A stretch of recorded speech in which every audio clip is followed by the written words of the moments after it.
We've all seen how Steven Seagal effortlessly throws attackers through walls. Aikido masters redirecting opponents with just a flick of the wrist. But then you watch modern MMA, UFC fighters pounding each other with brutal efficiency. Wrestling, Brazilian Jiu-Jitsu, and Muay Thai are dominating the octagon. And then you notice something.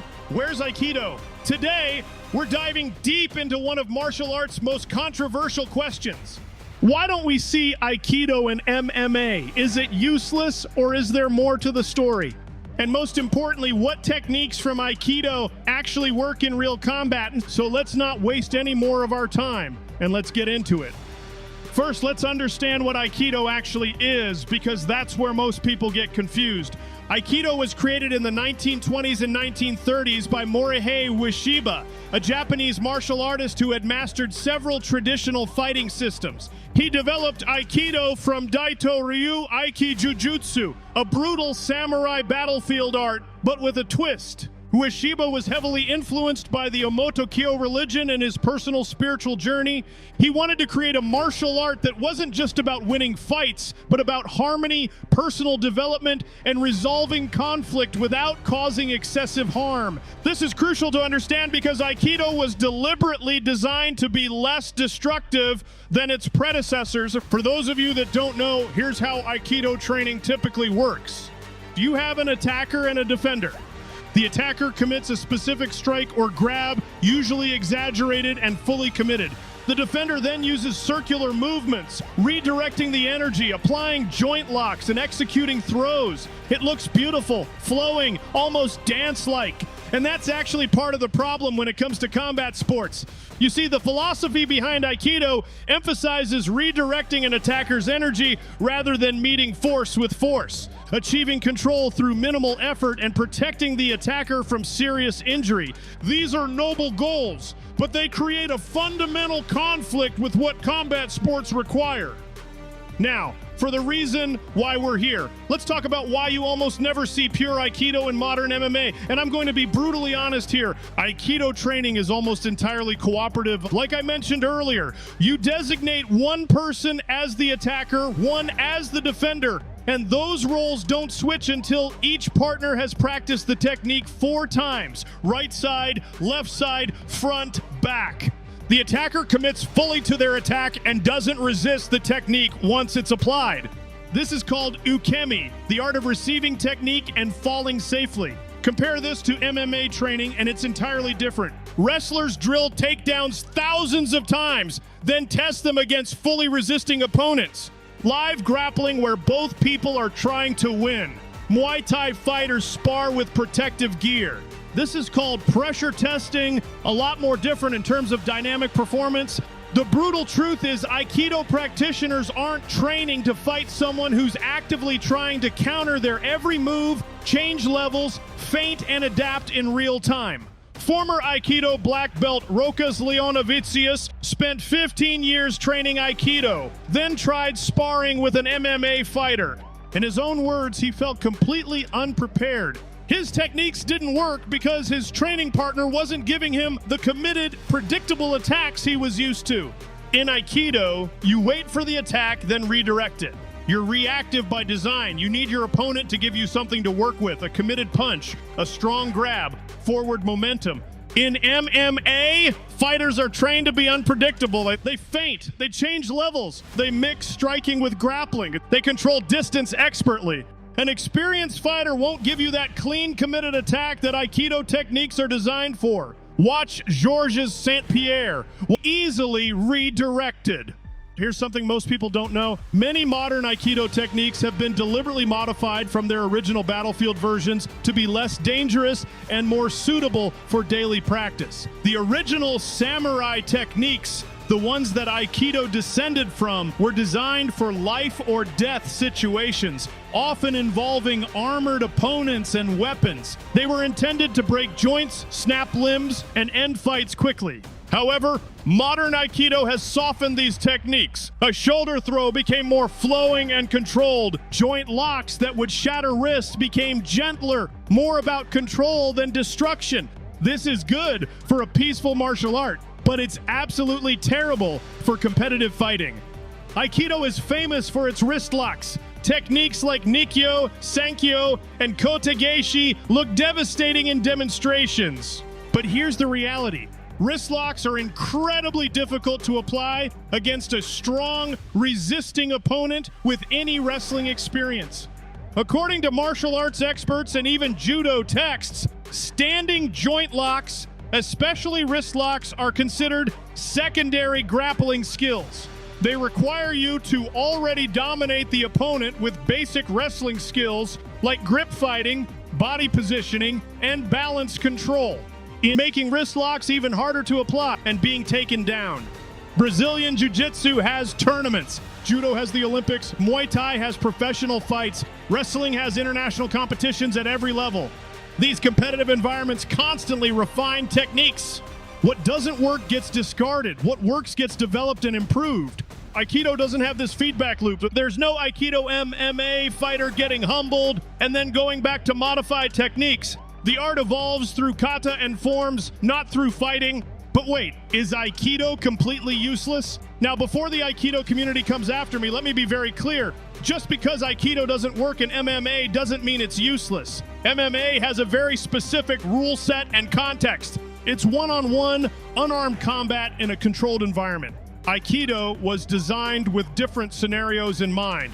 Multiple attackers on a battlefield, armed combat situations, social violence where you need to control someone without seriously injuring them, and self-defense situations where the attacker is untrained. In fact, several police forces around the world, including units in Tokyo and Osaka, use Aikido-derived techniques for exactly these reasons. When you're a police officer who needs to subdue someone without breaking their arm, Aikido's control-oriented approach makes sense. Against an untrained attacker in a street situation, someone who lunges forward with wild swings or grabs you aggressively, Aikido techniques can be effective. The problem is that they don't scale up well against trained fighters who understand range, timing, and defense. Okay, so we've established that pure Aikido doesn't work in MMA, but are there any Aikido techniques or principles that have proven useful? The answer is yes, but they work best when combined with other martial arts. Technique number 1, off-balancing principles, kuzushi. This is perhaps Aikido's greatest contribution. The concept of kuzushi, breaking your opponent's balance, is fundamental to making any throw or lock work. Aikido teaches you to feel your opponent's weight distribution and exploit tiny moments when they're off balance. This same principle exists in judo and wrestling, but Aikido emphasizes sensitivity to it. High-level MMA fighters do this all the time. When Khabib Nurmagomedov transitions from striking to wrestling, he's constantly manipulating his opponent's balance. When Lyoto Machida throws that famous front kick, he's exploiting the moment when his opponent shifts their weight. Is it Aikido? Not exactly, but the underlying principle is there. Here's something interesting. Some Aikido wrist locks do work, but primarily on the ground, not standing. Brazilian Jiu-Jitsu practitioners use variations of Sankyo, rotational wrist lock, and Nikyo, pronating wrist lock, as submissions when they already have positional control.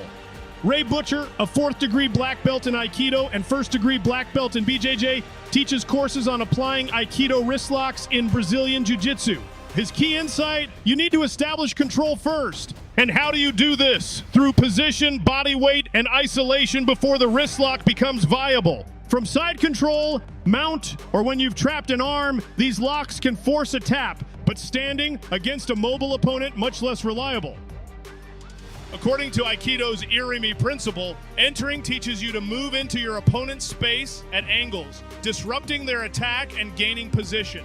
If you've seen Georges St-Pierre's famous jab and angle game, you'd understand the concept. He constantly moves at angles, making it difficult for opponents to set up their attacks. This isn't explicitly Aikido, but the principle of angular movement to avoid force while gaining position is consistent with Aikido philosophy.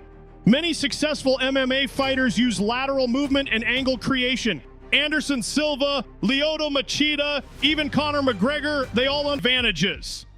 One thing Aikido does extremely well is teaching practitioners to stay relaxed under pressure and maintain awareness of their surroundings. Tension makes you slower and burns energy. Aikido's emphasis on flowing, relaxed movement has value, but only if you also pressure test those movements.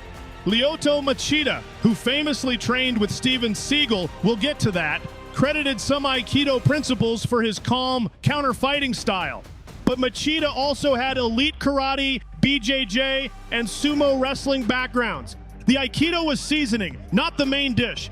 When someone grabs your wrist, collar, or clothing, Aikido teaches effective escape methods.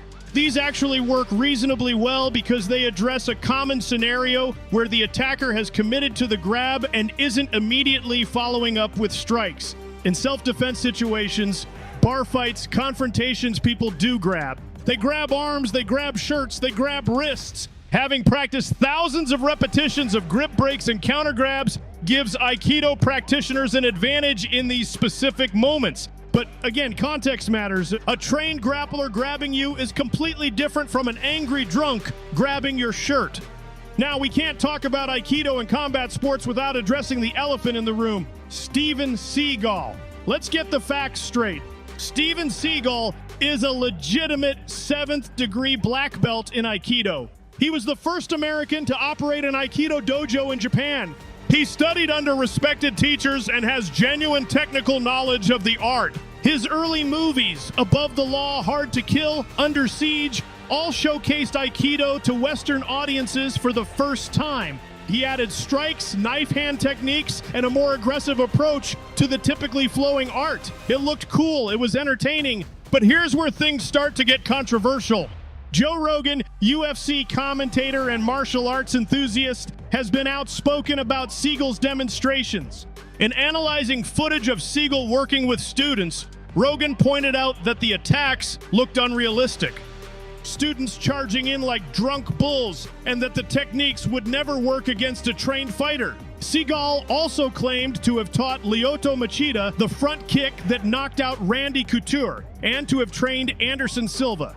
Both fighters were gracious about Seagal's involvement, but it became a running joke in the MMA community that Seagal was taking credit for techniques these elite fighters had been doing their entire careers. The truth about Seagal, he's a skilled Aikidoka in a controlled, cooperative environment. But his demonstrations don't prove Aikido's effectiveness in real combat. They prove that choreography looks cool on camera. To his credit, though, Seagal never claimed to be an MMA fighter. He's a martial arts instructor and action movie star. Judge him in that context. So what's the verdict? If you want to compete in MMA, don't train pure Aikido.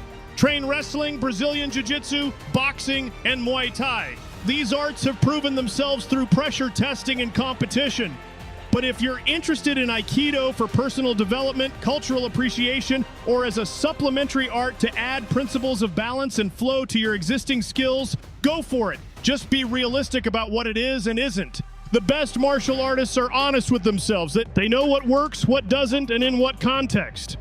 Bruce Lee's philosophy of absorbing what is useful, rejecting what is useless, applies here. The martial arts world has evolved. We've learned what works through decades of competition. Aikido has its place in that world, just not as a standalone combat sports system. If you learned something today, hit that like button and subscribe. Drop a comment letting me know. Have you trained in Aikido? What's been your experience? I read every comment.